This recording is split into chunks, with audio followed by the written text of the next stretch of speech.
Mais virez-le, dégagez-le de l'équipe de France, là ça commence à bien faire. Salut la compagnie, on se retrouve aujourd'hui pour parler du cas Mbappé, parce que au cas où vous le sauriez pas, il y a un petit souci en ce moment entre lui et l'équipe de France, un souci que j'estime beaucoup plus, alors grave c'est peut-être pas le mot, mais qui doit pas être traité par-dessus la jambe comme sont en train de le faire ces sans couilles qui s'occupent de l'équipe de France. Alors, pour remettre un petit peu le contexte, il y a quelques jours de ça, Mbappé a été officieusement blessé. Le Real Madrid n'a pas communiqué en disant voilà, il est blessé X semaines, X mois et tout ça, mais ils sont arrangés pour que les journalistes expliquent que ouh là là, Mbappé, il a eu une grosse blessure, il est absent pour au moins 3 semaines.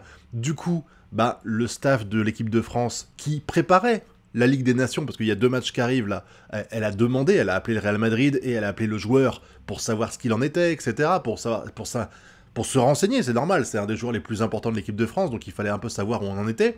Et que ce soit le joueur ou le staff du Real Madrid, ils ont tous dit en gros, ce serait une bonne idée qu'il soit pas appelé parce que là, il est pas vraiment en état de jouer. Donc, l'équipe de France, de ce qu'on a compris encore une fois, l'équipe de France a dit, ok, on le convoque pas, on va faire sans lui, il n'y a pas de souci. Sauf que dans la foulée, après que ça a été plus ou moins fait, il a été sur le banc de touche pendant le match de Ligue des Champions face à Lille, il est même rentré sur le terrain, et 3-4 jours après, titulaire avec le Real. Voilà, pas de problème, la blessure miraculeusement s'est rétablie. Bon, je pense qu'on est tous d'accord aujourd'hui pour dire qu'il y avait 0 blessure, hein, et que c'est de la merde, et ça c'est dégueulasse. Ça c'est dégueulasse, parce que, en réalité, en fait, à mon avis, tout ce que Mbappé a voulu faire, c'est privilégier le Real Madrid, parce qu'actuellement, le Real Madrid, ils sont pas dans la sauce, mais c'est pas non plus la panache, ils se sont fait distancer, peut-être plus maintenant, mais ils se sont fait distancer en Liga vite fait, hein. Mais en tout cas, ils n'étaient pas premiers, donc il y avait besoin de Mbappé pour faire la différence sur le terrain, pour réussir à rattraper un petit peu le retard de points qu'ils avaient, et puis pour s'assurer de la sérénité en Ligue des Champions, ce qui n'a pas été le cas vu qu'ils ont perdu contre Lille. Bravo Ali encore une fois, GG à vous. Mais je trouve que ça pose un véritable problème et on peut parler ici de l'impunité de Mbappé. Mbappé, il fait tout ce qu'il veut, il n'y a aucun souci. L'an dernier, il a été plus ou moins pardonné de tout ce qui s'est passé, il allait sur le terrain malgré tout et tout, même si de temps en temps il était remplaçant, on est d'accord, mais il n'y a pas eu de sanction comme il peut y avoir eu avec Dembélé par exemple, il y a quelques jours de ça avec le Paris Saint-Germain, et en équipe de France c'est pareil, il a l'immunité.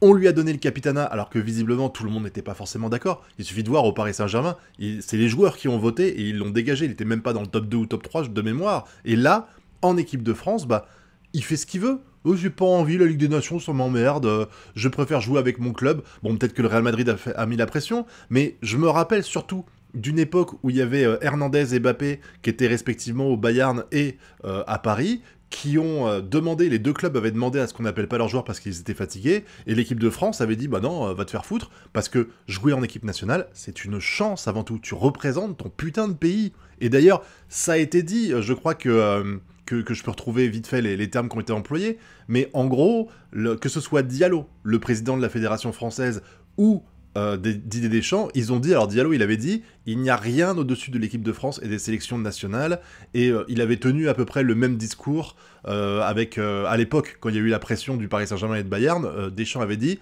il ne faut pas que les clubs pensent qu'ils vont me mettre une petite pression, quelle qu'elle soit, parce qu'ils font ce qu'ils veulent, c'est tout, ils font ce qu'ils veulent, mais au final, ils font ce qu'ils veulent, mais seulement quand il s'agit pas de Mbappé, parce qu'il faudrait pas froisser l'ego de Mbappé. Ou Loulou, ce serait dommage. Il faut pas froisser l'ego du Real Madrid, parce que c'est les kings. Donc si jamais tu t'embrouilles avec eux, tu peux perdre une partie de ton équipe nationale, parce qu'il y a beaucoup de Français qui jouent au Real Madrid. Et ça c'est dégueulasse. De voir l'équipe de France, qui est pieds et poings liés comme ça, face à des joueurs comme Mbappé, et face au Real Madrid, c'est pathétique. C'est pathétique. Vous êtes pathétique. Diallo et Deschamps, vous n'avez pas de couilles. Vous n'avez pas de couilles. C'est tellement triste de voir que vous êtes capable de faire les bonhommes, de dégager Benzema quand ça va pas, de faire mettre la pression en disant bah les couilles du PSG, Mbappé il joue si on a envie, bah les couilles du Bayern, le Real, enfin le Real, Hernandez il vient jouer, c'est pas vous qui décidez. Et quand ça arrive au Real, on fait ah bah non en fait on est d'accord. Et là, même si je peux comprendre que quand on est dans la sphère publique, tu peux pas arriver et dire Mbappé c'est un enculé, le Real c'est des fils de pute. Tu peux pas dire ça, on est d'accord. Mais t'es pas obligé de t'aplatir comme une putain de crêpe. Je veux dire, entre Deschamps qui explique faut pas me mettre la pression, c'est moi qui décide, et qu'après il dit il ne faut pas oublier que l'employeur c'est le club, Il y a 5 ans d'écart entre les deux, c'est quoi ça? Il a changé d'avis ou c'est juste parce que Mbappé il est dans un autre club et qu'il est tellement dépendant de lui qu'il veut pas dégager? Et c'est la même chose avec Diallo. C'est la même chose avec Diallo qui t'explique que le plus important c'est l'équipe nationale, il y a rien au-dessus de l'équipe nationale. Il a dit il y a rien au-dessus de l'équipe nationale et derrière le mec il t'explique, il dit oh bah il faut pas non plus embêter trop les joueurs parce qu'il faut rappeler qu'ils sont attachés au club, que c'est eux qui les payent et tout ça, hein.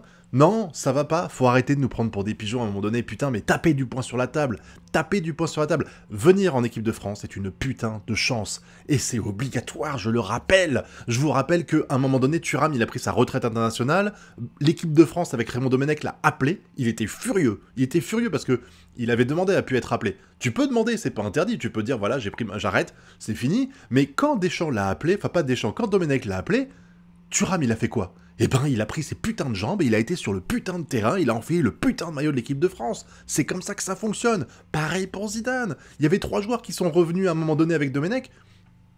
Ils avaient pris leur retraite, et ils viennent parce qu'on leur demande de venir. Et t'as pas le choix, normalement. Tu n'as pas le choix, c'est comme ça, c'est la règle. L'équipe de France prime sur tout le reste, je suis désolé. Et l'équipe de France a pas, les équipes nationales, pas que la France, n'a pas à pâtir du calendrier dégueulasse des clubs comme ça. Surtout que le Real Madrid, on n'est pas en train de parler d'un pauvre petit club qui est dépendant d'un joueur. Je veux dire, quand t'enlèves Mbappé de l'équation, t'as Vinicius, t'as Bellingham, t'as Rodrigo, ou Loulou, ils vont pas être dans la merde s'il y a un joueur qui est fatigué. Surtout que c'est aussi à eux de le préserver dans le but. S'il était pas aussi bon, Mbappé, si c'était une merde, il irait pas en équipe nationale, et du coup il serait pas sur le terrain du Real Madrid. Faut un petit peu assumer d'avoir des stars internationales. C'est un peu comme quand t'achètes un joueur qui vient d'Afrique, tu sais qu'en janvier il y a la CAF, une fois tous les 2 ans là, donc t'assumes, tu te dis pas ah bah non en fait je l'achète mais je veux pas qu'il aille à la CAF.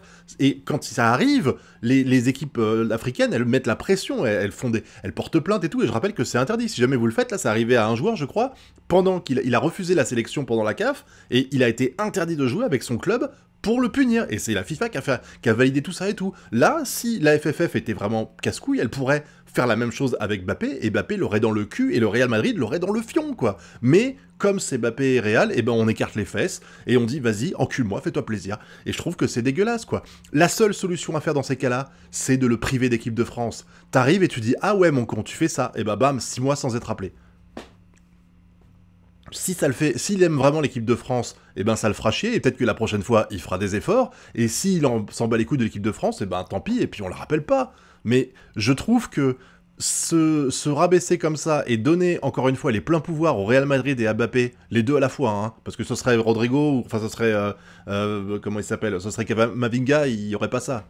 Mais je trouve que ça ne devrait jamais arriver. Ça ne devrait jamais arriver et on ne devrait jamais réagir comme ça. L'équipe nationale a toujours le dessus. Après, il y a un autre problème. La Ligue des Nations, c'est un truc qui pue la merde, soyons clairs. Moi, je considère même pas ça comme une vraie compétition. Quand des gens me disent « Ouais, je supporte telle équipe, ils ont gagné la Ligue des Nations », je fais « Ouais, bravo, mon gars !» C'est comme gagner la Coupe des vainqueurs de... Enfin, pas la Coupe des vainqueurs de coupe, mais vous savez, le trophée des champions. Ça n'a aucune valeur, le trophée des champions. Et ben là, c'est pareil. Tu peux pas compter ça dans ton palmarès. La Ligue des Nations, elle a été créée pour remplacer les matchs amicaux. C'est-à-dire que c'est une compétition qui est faite pour être à la place des matchs amicaux. C'est juste histoire de faire semblant de faire plus d'argent, parce que les gens voulaient pas payer pour regarder des matchs amicaux, et enfin, je veux dire, les télévisions et tout ça voulaient plus payer, les gens regardaient moins et tout, donc tu remplaces le match amical France-Israël par un match de Ligue des Nations France-Israël, c'est le même match, mais oh là là, mon Dieu, il y a écrit Ligue des Nations, donc ça passe. Donc je peux comprendre hein, que ce soit chiant que le calendrier soit comme ça, mais dans ces cas-là, pour moi, vu le peu de matchs, il y a quand même... Je veux dire, il va faire 50 matchs avec l'équipe du Real cette année, il va en faire quoi avec l'équipe de France? 15? À un moment donné, tu te dis, bon bah, l'équipe de France, elle te casse moins les couilles, et c'est ton pays, mon gars, tu représentes la France, tu représentes pas le Real Madrid. Le Real Madrid, tu le représentes pendant quelques années, tu vas te barrer, t'as joué pendant 10 ans hors du Real Madrid, et tu joueras sans doute quelques années plus tard sans le Real Madrid, alors que l'équipe de France, ce sera la seule nation que tu auras de ta vie. Tu représentes, putain, c'est une fierté, quoi. C'est une fierté, t'es censé faire passer ça avant tout le reste, quoi. Et oui, j'ai entendu parler du fait qu'il avait demandé, il y a un rassemblement ou deux, de pas venir et que l'équipe de France avait dit non, et je peux comprendre que ça fasse chier, parce qu'il y a des échéances, tu veux aussi respecter ton club et tout ça, et voilà, mais ça fait partie du job. Encore une fois, t'embauches un international, tu sais que tu vas devoir le lâcher pendant les trêves internationales parce qu'il va jouer avec son équipe nationale. Ça fait partie des risques. Comme j'ai dit, pour les joueurs africains, avec la CAF en janvier. Tu sais que quand tu vas le recruter, s'il est bon, il va jouer avec son pays en Afrique, et que du coup tu vas pas la voir, même si c'est encore plus chiant là, parce que c'est carrément pendant la période de match, quoi. Mais voilà, pour moi, il y a vraiment un problème avec le fait qu'il y ait 0 sanction pour Mbappé, et que si c'était n'importe quel autre joueur autre que Mbappé, il y aurait eu des sanctions à 2000%. Et à partir du moment où tu donnes une impunité à un club ou à un joueur, il y aura derrière des conséquences. Parce que maintenant, Mbappé, il le sait. Si demain, il n'a pas envie d'aller en équipe de France, il refera le même sketch. Et encore une fois, ce qui me dérange, c'est pas qu'il vienne pas, c'est qu'il ait menti pour pas venir. Je vous dis, si là, il avait mis la pression en disant à Deschamps, vraiment, je me sens pas bien, vraiment, j'ai pas envie de venir et tout ça, et que le Real avait dit, franchement, c'est vraiment pas une bonne idée de le prendre et tout ça, ce qui est le cas, c'est plus ou moins ce qui s'est passé, même s'il a pas dit qu'il avait pas envie de venir, et ben, l'équipe a dit, ok, et d'accord, mais dans ces cas-là, ménagez-le dans votre club, et là, tu le ménages pas, donc c'est le mensonge qui me gêne. Vraiment, c'est le mensonge. Donc, il faut intervenir. Tu peux pas laisser faire, et là, ils vont laisser faire, avec les conséquences qu'il pourrait y avoir sur le long terme, parce que maintenant, Mbappé, ben, en gros, on vient de valider le fait qu'il peut choisir les rassemblements auxquels il vient et auxquels il vient pas. Dites-moi ce que vous en pensez dans la zone commentaire. Est-ce que vous pensez que c'est bien ce qui s'est passé? Est-ce que vous pensez que Deschamps et Diallo, c'est des petites soumises et qu'ils font rien? Est-ce que Pérez est un gros connard? Est-ce que Mbappé est un gros connard là, sur ce sujet-là? Et quelles sanctions, ou pas de sanctions, hein, à vous de voir, est-ce que vous imaginez qu'il faudrait qu'il y ait des répercussions à ça ou pas? Voilà, dites-moi tout ça dans la zone commentaire, et puis vous connaissez la chanson, le pouce bleu, l'abonnement et le partage. Quant à nous, on se retrouve bientôt pour de prochaines vidéos. Tchuss!